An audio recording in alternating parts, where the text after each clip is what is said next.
Peace, world. Appreciate you tuning in today. Definitely got a dope episode in store, so let's get into it.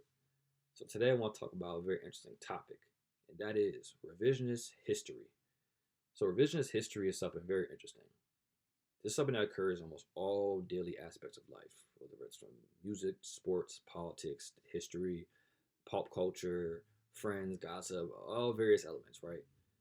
It's something where something that had happened in the past is kind of retold a different tune or different light in the future. And oftentimes, with history, it's oftentimes told from the conqueror or winner's standpoint. People that win, the people that conquer, write the history books and write the perception. And from there, everything is shaped. But at times, as we see, things are told from one point of view, but isn't necessarily truly how something happened. So, for example, in our country, one of the most, I guess, I talked about religious history, it has to be Thanksgiving, for example, and how this country came about, and how it's told from our history books in our schools that we had Thanksgiving. It was nice kumbaya through the pilgrims and Native Americans, and we came in here and we worked together. We shared the land and we cooperated with each other. It was a nice peaceful kumbaya, and we all got along in harmony. And Pocahontas came and she worked with the white man and helped them, and we were all together. Revisionist history. As we know, that was not the case. As we know, people oftentimes, or the Europeans, were invaders. In fact, they murdered and killed and raped many of the natives, giving them blanks with polio or hunting all the bison out so they couldn't eat, pushing them off their lands, completely just eradicating them from their own entire social economic condition. But we wrap it up all nice and everything with some Disney movies and stuff and make it seem like, oh, it was all Gucci, right? Blatant revisionist history. And you have to think about, that's something so simple, but what else has happened over time? So another prime example of revisionist history in our country is with Honest Abe, Abraham Lincoln. Abraham Lincoln is best known for freeing the slaves and led us out of the Civil War, right, as president. And the interesting things about that is that Abraham Lincoln, although yes, he did free the slaves, quote unquote, right, and although Abraham Lincoln did morally think slavery was wrong, he was also still racist. And that kind of gets lost in the whole thing. Abraham Lincoln was not an abolitionist. I think we need to really understand that, right? So in 1858, when he was running for U.S. Senate, in a series of debates for Stephen Douglas, right, they were having these hostile, very back and forth debates over a series of times. And in the fourth debate, Abraham Lincoln was accused of being a Negro equalist, which at the time was almost a slur. I understand that you think Negroes are equal, and in that time period, that was a slur. Me, what? Negroes are equal? How? It was he was offended by that. So to make his stance very clear, Lincoln said, end quote, "I am not, nor ever have been in favor of bringing upon in any way the social and political equality of the black and white races." He began to say he opposed blacks having the right to vote, to serve on juries, to hold office, and intermarry with whites. So you see, Abraham Lincoln, although he thought slavery was morally wrong, he didn't think black people were humans. And quite honestly and frank, he didn't think we deserved to have the same social economic conditions and opportunities as anyone else, right? In fact, his initial solution was to colonize black people, right? Free us, colonize us, and move us to Liberia. And in fact, he actually hosted a council of free former black slaves, free black Americans, and some abolitionists at the White House and proposed an idea. And they were discussing and appalled by it because, in their mindset, right, African Americans, black Americans, were just as American as anyone else. We built this country. I need people to remember that. They thought, I remember our ancestors said we were just as American as anyone else. Why do we have to leave? So we want to stay. So we understand as well, like, there's a lot of political action. So the Emancipation Proclamation was really a political action just to really get like slaves to dip out from the South to come north and fight in the Union. It also didn't free slaves coming in the South. It didn't mean anything because they seceded. And then also as well, there were several states that border states that he let have slaves during that time: Delaware, Maryland, Kentucky, Missouri. As long as they remained loyal to the Union, let them rock out with their slaves.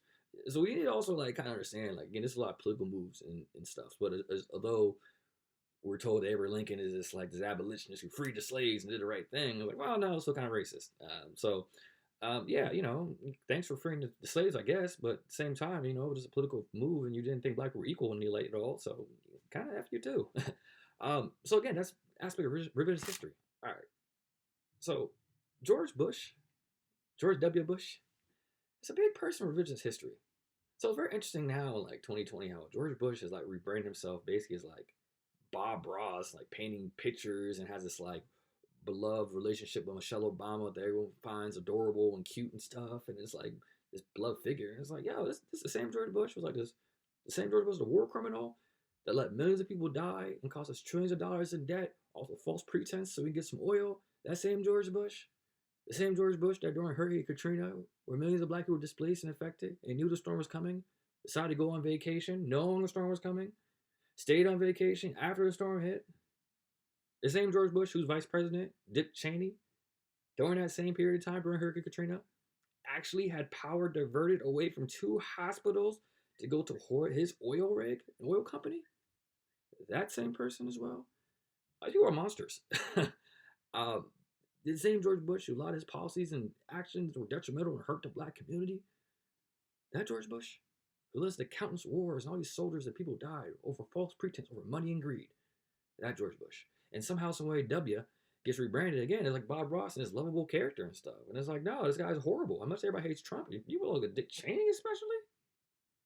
You really want to talk about treasonous actions? Yeah, it's really amazing and remarkable. And people don't care about the black community. His dad was the same way. And the fact, again, that somehow, some way, he gets rebranded as like Bob Ross. We forget this. Like years later, this guy was a tyrant. We forget as well how stupid he was as president. Like he was the laughing joke of the whole, city. Everything we laughed about George Bush, it is somehow the way he's adored and beloved. Revisionist history, crazy. All right, so something as well. Joe Biden. I'm gonna get into him later on. But Joe Biden got a lot of racist and white supremacist history, supporting, upholding, creating, and pushing policy legislation that has been detrimental and hurt the black community. Straight up, objectively. And it's interesting because, like, especially nowadays, we see like marijuana and marijuana being legalized now, and a lot of people have dispensaries and people are opening shops and stuff, and of course, people who are profiting off it, mostly white people. And during time period when black people were put in jail for doing the same thing, right? And we like disgusting. We always talk about, wow, but black people are in jail for it every time we see it, but we forget that Joe Biden himself created the '94 crime bill, which led to amplifying this whole three-strike rule and the large mass incarceration for non-violent crimes such as selling marijuana that happened under his watch. I mean, he created a bill for it. But not only that as well, Joe Biden, as much as we always saying Ronald Reagan was the whole person, the whole war on drugs, Joe Biden as a senator was the one who actually pushed Ronald Reagan to increase our government's intake on the war on crime and war on drugs and everything like that, and increasing these mandatory minimum sentences and stuff and everything. Like that was him. He created those things. He pushed those things. Those were things that were dripped out in white supremacy and racist rhetoric to disproportionately impact the black community. He did it. Yet somehow, some way, it's like we complain about this stuff and like, oh, vote Joe Biden. It's like, huh? I'll get him later on, but I ain't forget. So as we move forward, and where we're at now, and especially what I've saw in the past, you know, um, 4 years really of this Trump presidency, there's a lot of revisionist history. So I'll start by saying wrong is wrong. So I'm not trying to say these things as any defense of Trump or make it seem like that he's less of a person or better of a person because someone else did it. All right. With that being said, right? Now there's a lot of stuff that's happened in his presidency that kind of happened in the past presidency of President Obama. So, for example, early in the Trump presidency, his big action was putting the wall up, right? And we start seeing in the news start showing that ICE and putting people in detention centers and kids in cages and families being separated, right? And I'll start also by saying I think it's still ethically morally wrong. Much as I may have my opinion on illegal immigration, I don't think that's right. I don't think that's morally, ethically. I think it's messed up, regardless, right? All right? And wrong is wrong, regardless who did it. With that being said, though, right? A lot of people had this anger and disgust about it and everything, right? And Trump putting kids in cages and that whole notion and everything.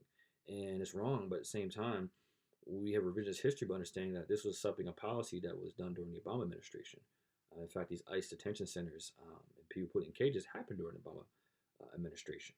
In fact, Obama's own, head of DHS was, Homeland Security was Jeb Johnson. Came down there.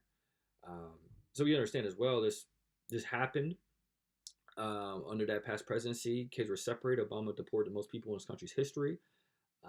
We actually look even towards especially Haitian migrants as well, a very deported excel rate. There's articles and people who are really saying, Obama, don't take my family away from me. Like this was happening.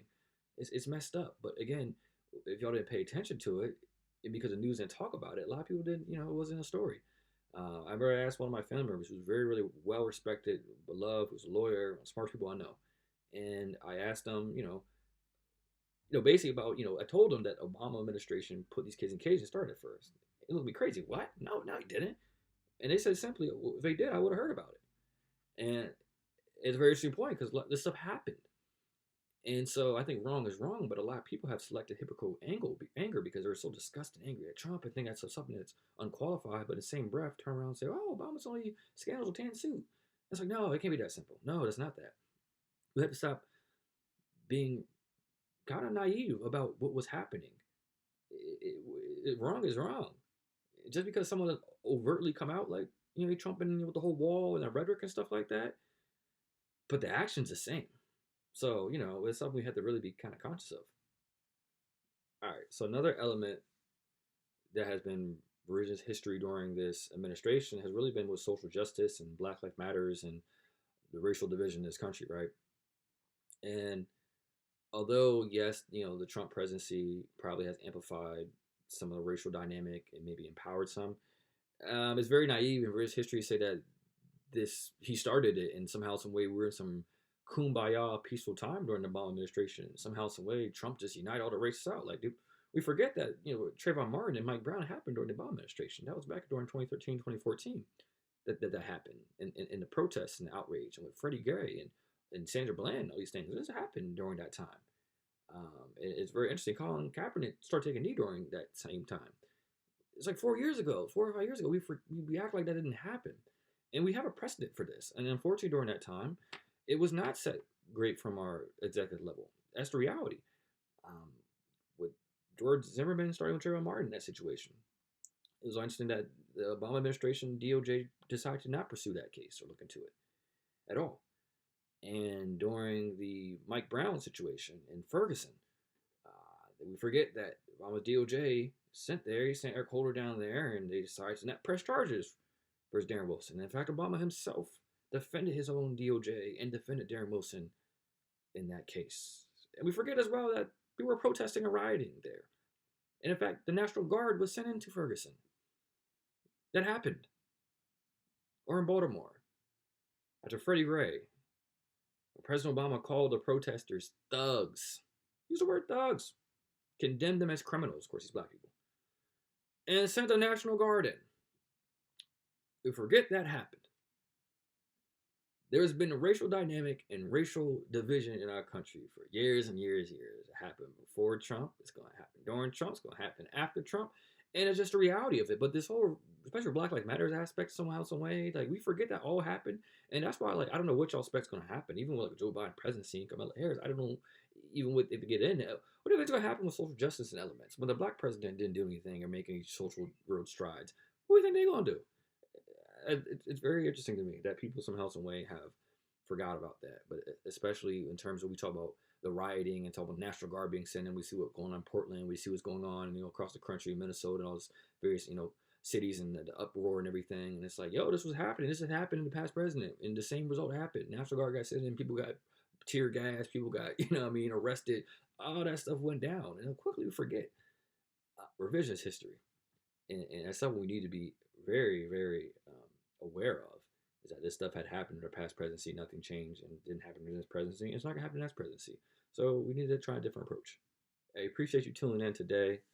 Got a lot more to talk about next time. As a whole, just keep your perception open. Understand, everything is not always as it seems. Ask questions. Don't be scared to, look into the past and see how things happened before, because if we live in such a right now moment and never study the past, history repeats itself. And that's something that we see all the time. So just be wary of that. Be mindful of that. And until next time, stay tuned, stay hip, stay connected.